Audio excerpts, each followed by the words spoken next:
Sementara kendali aslinya, remote controlnya dipegang erat oleh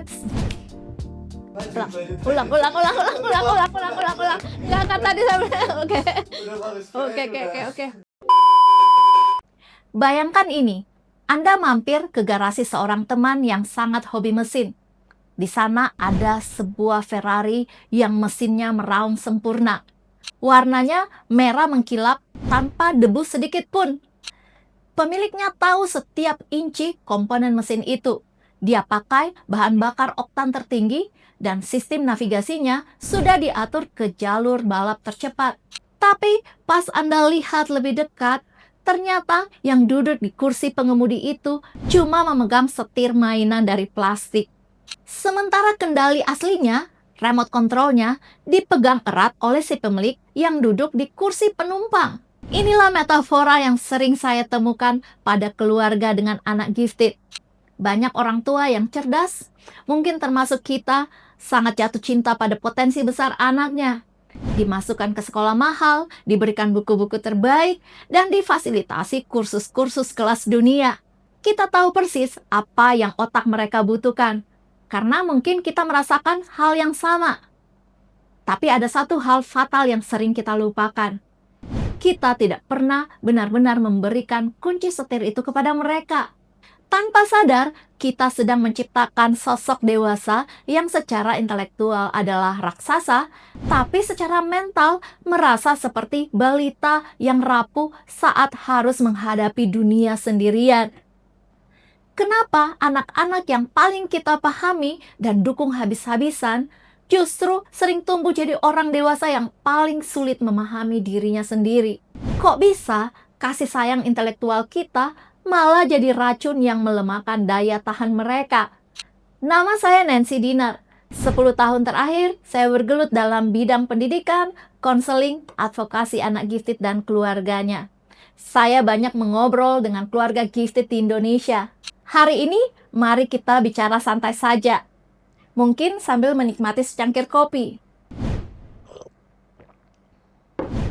Kita akan bedah 4 hal yang diam-diam membuat anak cerdas kita menjadi ringkih.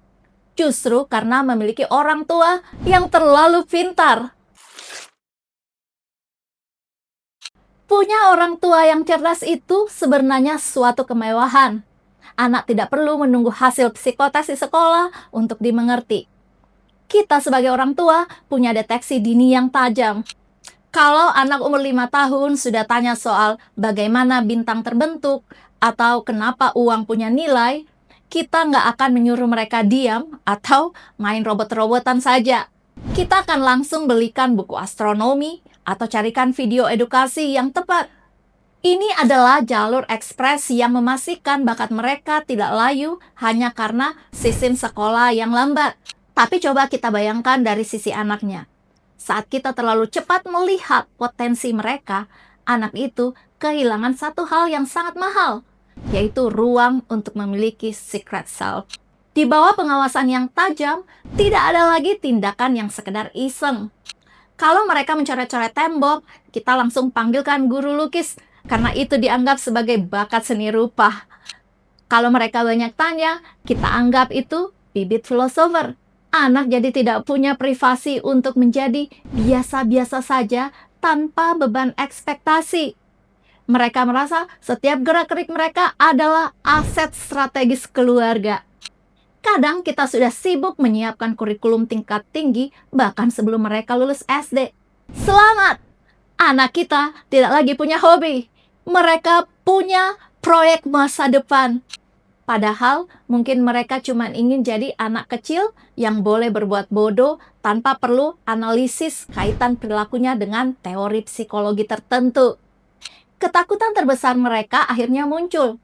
Kalau saya nggak jadi jenius, apakah saya masih berharga di mata mama papa?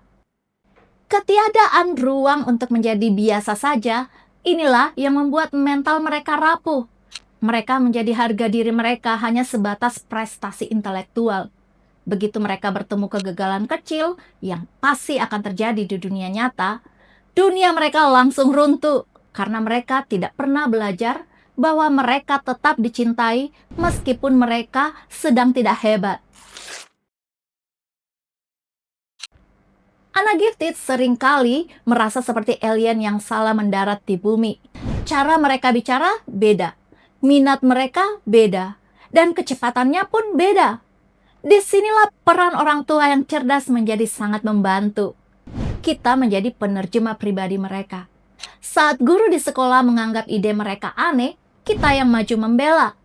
Saat teman-temannya menjauh karena mereka dianggap sok tahu, kita yang memvalidasi perasaan mereka. Kita membangun jembatan agar dunia yang bergerak lambat ini bisa mengerti pikiran mereka yang berlari kencang. Namun ini jebakannya. Kalau kita selalu menjadi jembatan bagi mereka, kapan mereka akan belajar membangun jembatannya sendiri? Kita sering tanpa sadar menjadi Google Translate untuk kehidupan sosial anak. Karena kita tahu mereka sulit nyambung dengan orang lain. Kita yang selalu maju duluan untuk membungkam lawan bicara mereka dengan ancaman logika yang canggih agar anak kita tidak merasa terpojok. Konsekuensinya berat.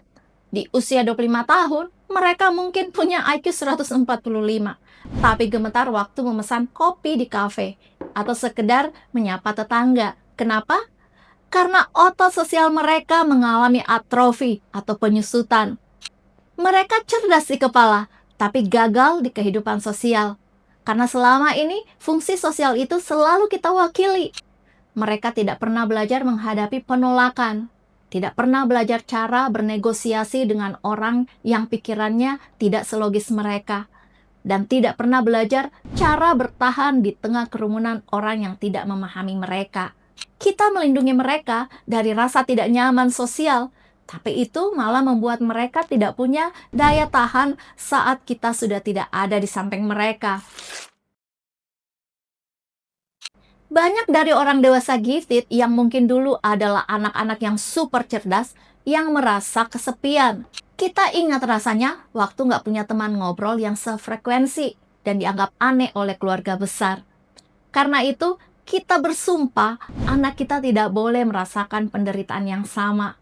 Kita berikan semua dukungan, alat, dan kasih sayang yang dulu kita idamkan, tapi tidak kita dapatkan. Ini adalah niat yang sangat mulia, suatu upaya untuk memutus rantai trauma masa lalu. Tapi jujur saja, terkadang niat baik itu berubah jadi proyeksi. Karena kita merasa mirip dengan anak kita secara otomatis berasumsi bahwa kebutuhan mereka pasti sama persis dengan kebutuhan kita dulu. Kita mulai melihat anak bukan sebagai individu yang mandiri, melainkan sebagai second chance bagi kita untuk memperbaiki kegagalan masa lalu kita sendiri. Kita ingin mereka jadi pencipta yang hebat karena dulu kita tidak punya kesempatan itu. Tapi kita lupa mengajari mereka cara menjadi penjual. Dalam arti belajar cara agar ide-ide mereka bisa diterima oleh masyarakat. Bagi kita, kalau anak dapat nilai B atau gagal dalam satu kompetisi, rasanya bukan sekedar nilai yang runtuh, tapi sebagai pengkhianatan terhadap investasi genetik keluarga. Tanpa sadar kita memperlakukan mereka seperti software update versi 2.0. Tugas mereka adalah memperbaiki semua bug atau kesalahan yang ada di sistem orang tuanya. Tekanan ini sangat berat.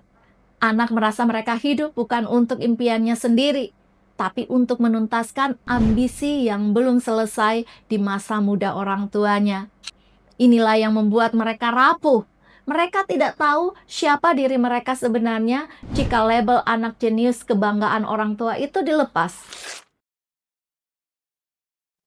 Di rumah kita mungkin tidak ada kalimat otoriter seperti pokoknya lakukan saja karena itu perintah.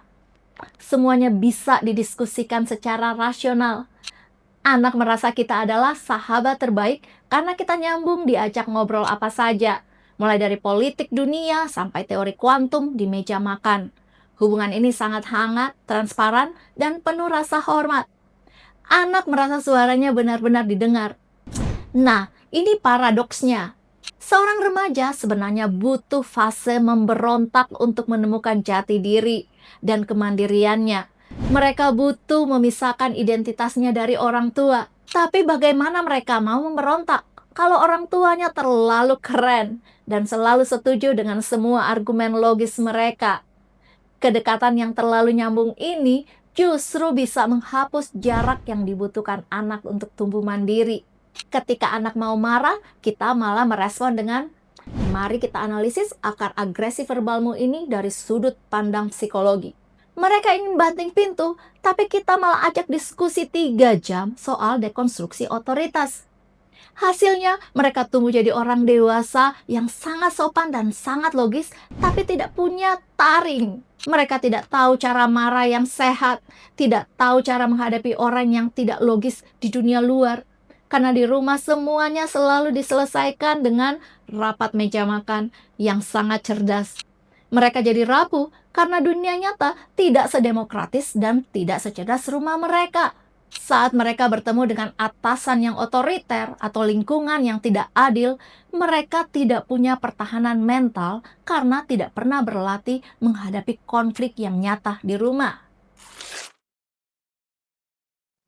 Jadi apa kesimpulannya? Apakah kita harus berhenti mendukung anak kita? Tentu tidak. Tapi mungkin hadiah terbesar yang bisa kita berikan buat anak gifted kita bukan lagi tambahan les privat atau training pengembangan bakat. Hadiah terbesar itu adalah pura-pura labodo sesekali. Biarkan mereka salah tanpa kita analisis. Biarkan mereka frustasi karena tidak bisa memecahkan sesuatu tanpa kita berikan solusi logis dalam 5 detik.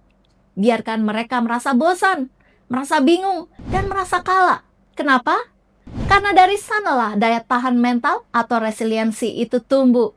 Mobil Ferrari itu butuh supir yang berani mengambil resiko sendiri di jalanan yang berlubang.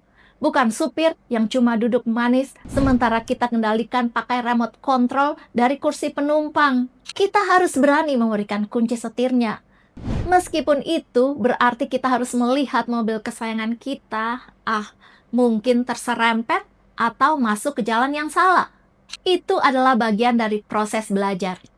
Berhenti memperlakukan mereka sebagai proyek intelektual. Mulailah memperlakukan mereka sebagai manusia biasa yang punya hak untuk memiliki kegagalan yang tidak berarti apa-apa. Dunia ini sudah punya banyak sekali orang pintar, tapi kita butuh orang pintar yang tahu caranya menjadi manusia yang tangguh dan membumi. Saya Nancy Dinar. Kalau Anda merasa obrolan kita hari ini ada benarnya, atau Anda merasa sedang berada di posisi itu, coba deh baca buku saya, Apakah Saya Juga Gifted? Buku ini untuk individu gifted yang sedang mencari tempatnya di dunia ini. Buat orang tua, guru, konselor, psikolog, atau siapa saja yang tertarik dengan topik giftedness. Tautannya ada di deskripsi. Mari kita berhenti sekedar memuja angka IQ dan mulai membangun jembatan emosi yang tulus. Karena pada akhirnya, anak kita tidak butuh konsultan intelektual yang selalu punya jawaban benar. Mereka cuma butuh orang tua, tempat mereka boleh pulang saat dunia terasa terlalu berat. Sampai jumpa di obrolan berikutnya. Selesaikan kopimu dan mari kita pulang untuk sekedar memeluk anak kita tanpa harus mendiskusikan apapun.